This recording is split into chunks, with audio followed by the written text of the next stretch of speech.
मित्रों, बिहार की पत्रकारिता में मेरी पहचान इन्वेस्टिगेटिंग स्टोरी को लेकर है। Crime, politics, information based story को लेकर मेरी पहचान है। और जब हम मेन एक्सट्रीम मीडिया को छोड़कर जब हम यूट्यूब पर आए तो यहाँ भी मेरी कोशिश वही रहती है कि हम इन्वेस्टिगेटिंग स्टोरी करें, मतलब खोज वाली स्टोरी, इन्वेस्टिगेट करें। उसी सिलसिले में हम शिक्षा को भी तवज्जो देने शुरू की थी कि भाई शिक्षा से जुड़ी हुई भी शिक्षा में जो कुछ हो रहा है उसको आगे लाएं, सामने लाएं। उसी दौरान अतुल प्रसाद और हायर एजुकेशन में वाइस चांसलर की नियुक्ति को लेकर भी हम खबर चलाने शुरू कर दिए।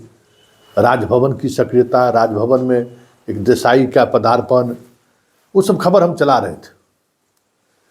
लेकिन इस बीच शिक्षा आप लोगों से भी जुड़ते रहे, शिक्षकों संवर्ग से भी जुड़ते रहे। मास्टरवा कहने पर बड़ी आपत्ति हो रही थी, ये भी हम देख रहे थे।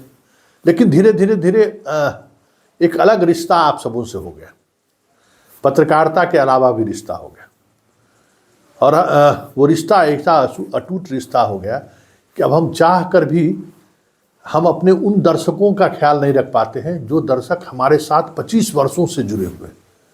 अब समझ जाइए कि बिहार की ऐसी खबरों के लिए हमसे वो जुड़े हुए हैं जो खबरें साधारणतः और मीडिया के माध्यम से उन्हें नहीं मिलती हैं। वो हमें बार बार कह रहे हैं कि संतोष जी कुछ तो उस तरफ भी ध्यान दीजिए, लेकिन हमें लगता है कि नहीं, अभी शिक्षा जरूरी है। और शिक्षा में भी ये जो तीन जो तानाशाह हैं, इस तानाशाह के खिलाफ आवाज़ उठाना जरूरी है। इनकी तानाशाही को कहीं न कहीं से आवाज़ या चुनौती जरूर मिलनी चाहिए। हम बात के पाठक की कर रहे हैं। और अभी थोड़ी देर पहले एक महिला शिक्षक के द्वारा एक वीडियो भेजा गया है, किस तरीके से अंधेरे में वो स्कूल से बाहर निकलती हैं और फिर जहाँ वो रह रही हैं वहाँ जाती हैं, फिर सुबह उठकर तैयार होकर स्कूल पहुँचती हैं। जरा उनकी व्यथा को सुनिए, उनके दर्द को सुनिए। हालांकि उन्होंने कहा है कि आपकी बात पाठक जी तक पहुंच जाती है। पता नहीं कैसे ये भरोसा इनको है, जबकि पिछले कई दिनों से मेरा और पाठक के बीच जो है सो एकदम चित युद्ध चल रहा है। लेकिन इनको भरोसा है कि हम टाइम्स ऑफ स्वराज के माध्यम से अगर हम इस वीडियो को चला देंगे तो पाठक जी तक हमारी बात पहुंच जाएगी। अरे वो पत्थर दिल इंसान पर दूब नहीं उगने वाला है। हम लोग क्या मैथिली में जो है ना, ये जो दूभी कहा, दूभी घास, हरी घास जो है हम लोग दूब करते हैं, नहीं उगने वाला है। निष्ठुर है वो आदमी भाई, दिल ही नहीं है। देखिए हम बार बार कहते हैं ना, कुछ भी हो जाए जीवन में महिला का रहना बहुत जरूरी है। अगर आपके जीवन में महिला नहीं है, या तो आप जिससे प्यार करते हैं वो हो, या नहीं तो पत्नी हो, दो में से कोई एक महिला, बाकी महिला का कोई मतलब नहीं है।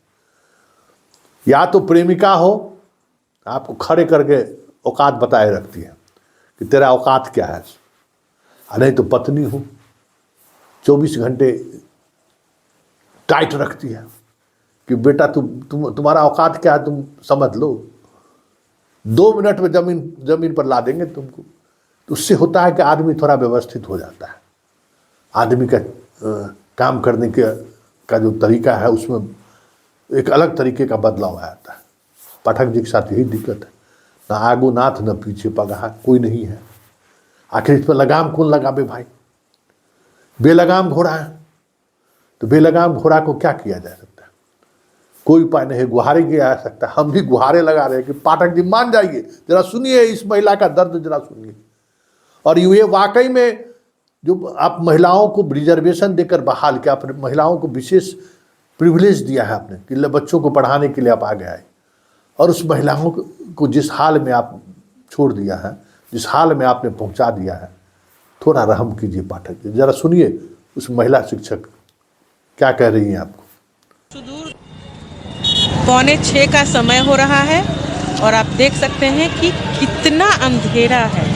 हम लोग स्कूल से निकले 5 में, ठीक है, हमें 15 किलोमीटर के क्षेत्र में ही जाना है क्योंकि हम लोग सुदूर देहात से आए हैं। लेकिन अब हम लोग अपने घर तक कैसे पहुंचेंगे ये नहीं पता, क्योंकि वहां तक जाने के लिए भी हमें बस का सहारा लेना पड़ेगा और दूर दूर तक हमारे लिए कोई बस नहीं आ रही है अभी, क्योंकि एक बस कैंसिल थी, दूसरे बस का वेट कर रहे हैं हम लोग, वो नहीं है हम लोग के लिए। श्रीमान कोई है ऐसे अगर, तो हम महिलाओं पे तरस खाइए और इस तरह का कष्ट हम लोग को मत दीजिए। घर पहुंचने में ही हम लोग को पता नहीं कितना समय लगेगा, नहीं लगेगा हम लोग नहीं जानते। फिर कल स्कूल भी आना है, फिर घर हम लोग को कल सुबह समय पे स्कूल भी आना है। हम लोग बिल्कुल समय पे बने रहते हैं, लेकिन हमारे समय का क्या ये पता नहीं। प्लीज़ मदद करिए हमारी और इस बात को के पाठक सर तक पहुँचा दें। तो आपने सुन लिया वो क्या कह रही हैं और किस अंदाज में कह रही हैं। याचना नहीं कर रही है आपसे, ये भी समझिए, याचना नहीं कर रही है, आपसे आग्रह कर रही है।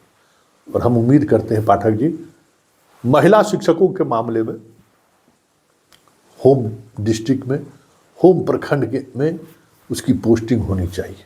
विकलांग महिला को ये स्वतः दीजिए, इनको गुहार लगाने की जरूरत नहीं पड़े। अन्याय हो रहा है इन लोगों के साथ।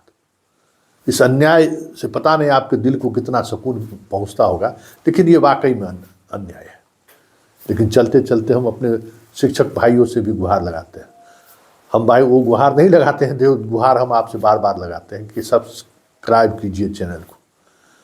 इस चैनल को आप अपनी आवाज़ बनाए हैं जिस तरीके से, उस आवाज़ को आवाज़ के साथ मिलाइए, क्योंकि सत्ता बहुत बहरी हो गई है, अनसुनी करने लगी है बात को। इसके लिए ज़रूरी है कि लगातार उसे हथौड़ा पड़ता रहे, और ये हथौड़ा तभी पड़ेगा जब आप चैनल को सब्सक्राइब कीजिएगा। उसे लगेगा कि कितनी बड़ी ताकत टाइम्स ऑफ स्वराज के पीछे खड़ी है। हिल जाएगा, हिल जाएगा। आपको भरोसा हम दिलाते हैं कि संतोष सिंह के अंदर वो ताकत है, उसकी पत्रकारिता में इतनी दम है कि सिस्टम को हिला देंगे, हिला देंगे। इसलिए आप सब्सक्राइब कीजिए प्लीज़। और पाठक जी, इस महिलाओं के दर्द को, इस आवाज़ को ज़रा महसूस कीजिए। आप में तो दिल है ही नहीं, लेकिन फिर भी महसूस कीजिए और कुछ हो सके तो कीजिए। ये जिद जो है बहुत नुकसान पहुंचा सकता है।